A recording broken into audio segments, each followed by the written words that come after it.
કોઈ સ્ટેજ એવું વાંચી નહીં કે ઠાકર છોકરા ના નાચતા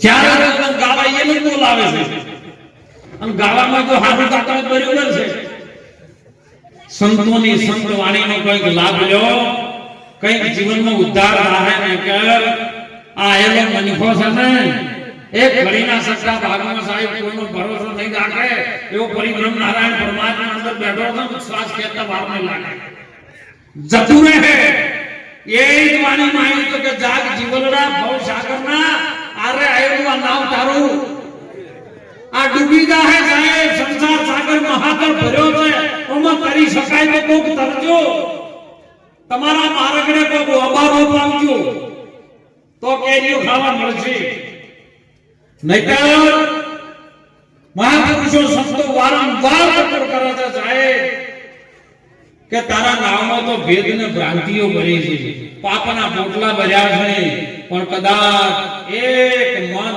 એક ચીજે જો કદાચ આવા સંતોના ચરણે જઈને કદાચ બે હાથ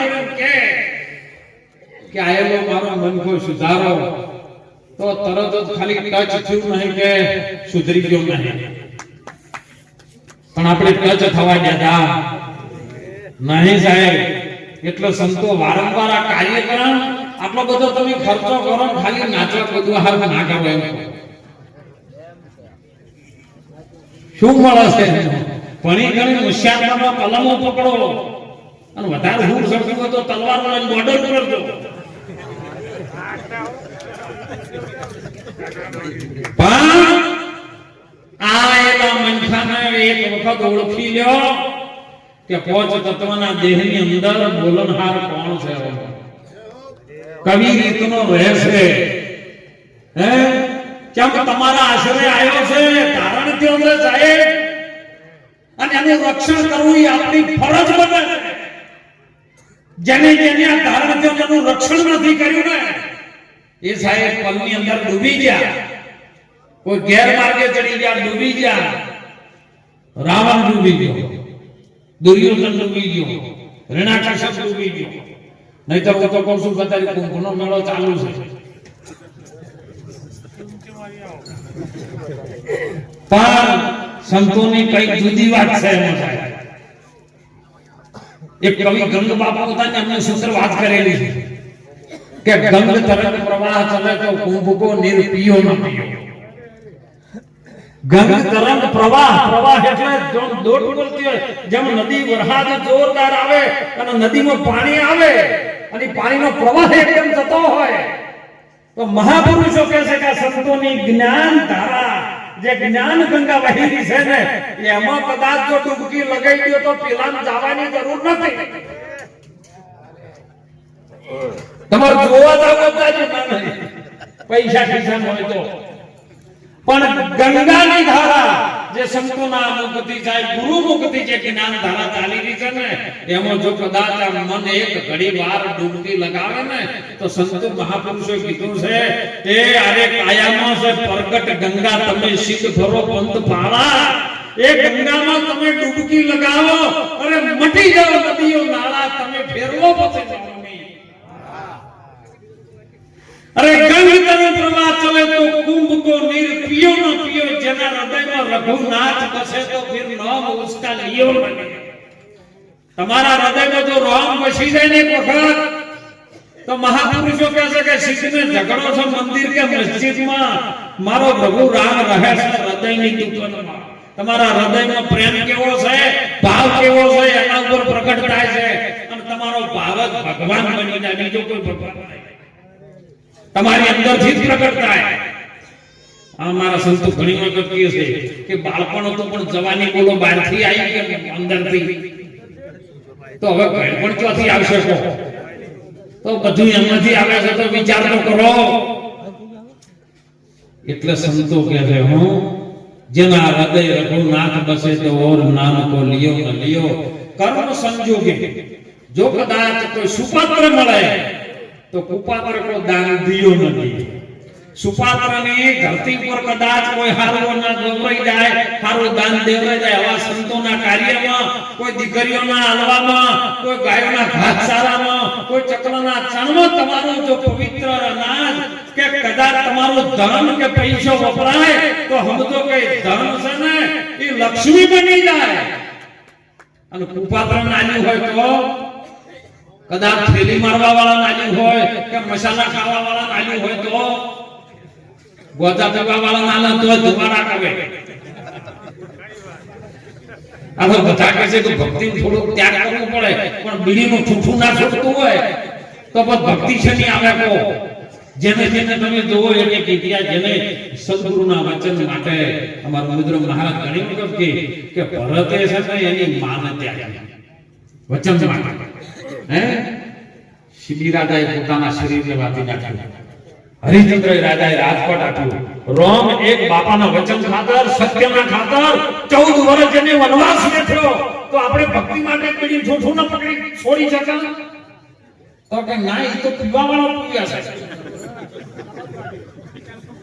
જાગજો હો, મહાપુરુષો કહે છે, સંતો કહે છે તમે જાગો. અને જગાડવા માટે સંતો રાત દિવસ ચાટકા મારે છે. પણ કદાચ અજ્ઞાનતામાં હું જેલો જીવ જો કદાચ ન જાગે તો એમાં ગુરુ મહારાજનો કોઈ વોક છે. સાવ સોનાનું નાવડું બનાવવા હોય બહાર રોક અધવચ્ચે જન ઊંધું નાખે એમાં સદગુરુજીના શું વોક આ સંતો રાત દિવસ એમનો ઉજાગરો કરીને જાગરણમાં પરિવર્તન કરવા માટે કઈ રાત દિવસ મહેનત કરી.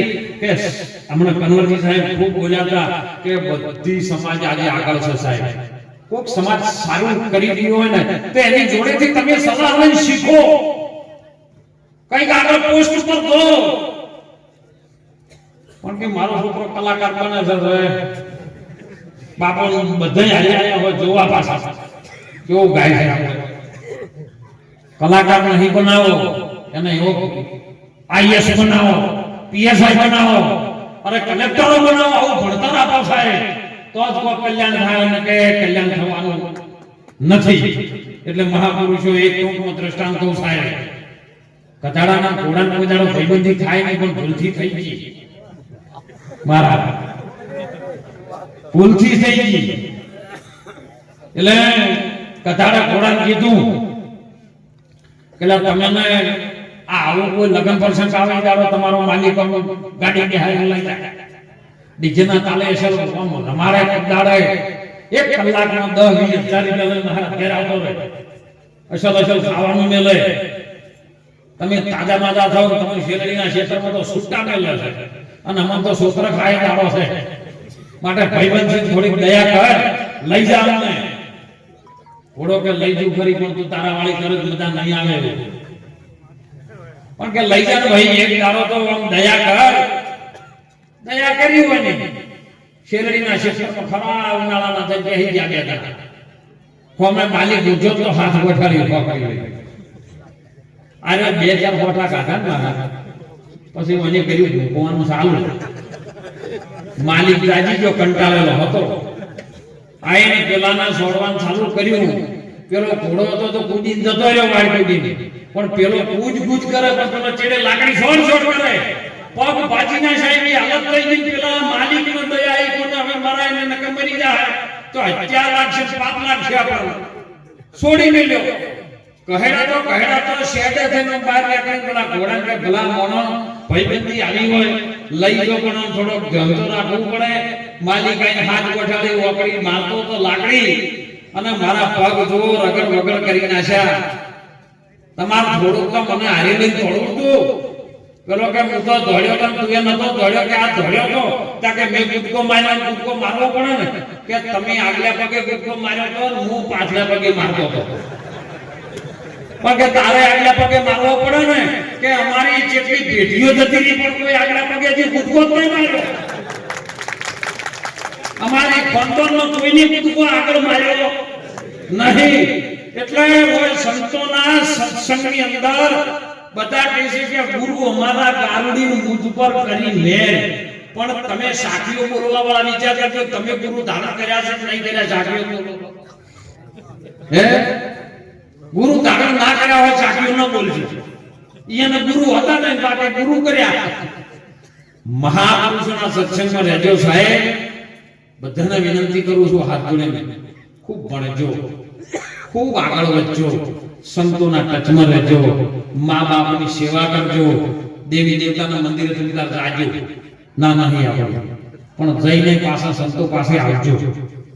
કારણ કે જે સાચી વાત છે ને એ પ્રગટ સંતો બતાવી શકશે, બીજા કોઈ બતાવી શકશે નહીં. કારણ કે જે સાચું પડ્યું છે ને, ઇન્દ્રના દરબારમાં બધી દેવીઓની દરબાર ભરાય છે ને, ત્યાં દેવો પ્રાર્થના કરે છે કે અમને મનુષ્યનો અવતાર આલ, કોઈ સંતના શરણે જઈએ ને તો અમારો ઉદ્ધાર થાય એવો છે.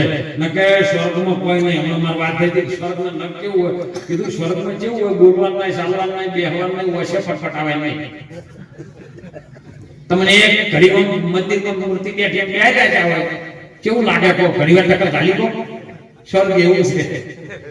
ઓય મજા છે આ સંતોને ચરણમાં રહી અને કઈ જીવનનો ઉદ્ધાર કરજો. આયો છે ને ફરી નહીં આવે સાહેબ. મોણસનો અવતાર મળ્યો છે ને એ સદગુરુ ચરણે રહી અને મનુષ્ય બની જાજો. બધી દીકરીઓને ખૂબ પ્રાર્થના કરું છું કે તમે મોબાઈલ હાલ બહુ કન્વર્ટ જાજો. સુંદર વાત કરી હતી સાહેબ કે મોબાઈલનો ઉપયોગ બહુ સારો કરજો.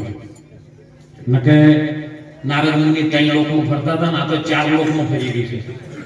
ફેસબુકમાં, વોટ્સઅપમાં, ઇન્સ્ટાગ્રામમાં, યુટ્યુબમાં એ 4 લોકમાં ફરી રહ્યું છે. માટે 4 લોકોમાંથી તમને જે જોવે ને એ સારું કંઈક તમારા ઉપયોગમાં આવે, કંઈક ભણતરના કામમાં આવે, કંઈક સારા આધ્યાત્મિક સિદ્ધાંતમાં કામમાં આવે, તમારા જીવનમાં કંઈક પ્રગતિ થાય એવું કંઈક લેજો. નહીતર જીવતર એને જતું રહે, પાછળથી પસ્તાવો થાય. એ જોજે જોજે માનવ રંગ જાય ના, તને પાછળથી પસ્તાવો થાય ના.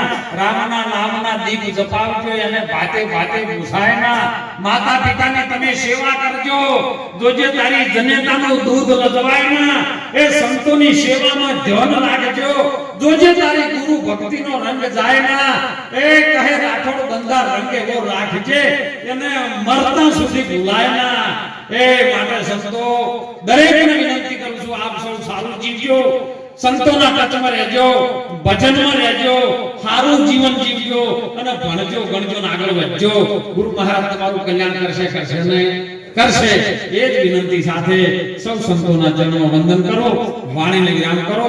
બોલો સદગુરુ ભગવાન કી, સદારામ બાપાનો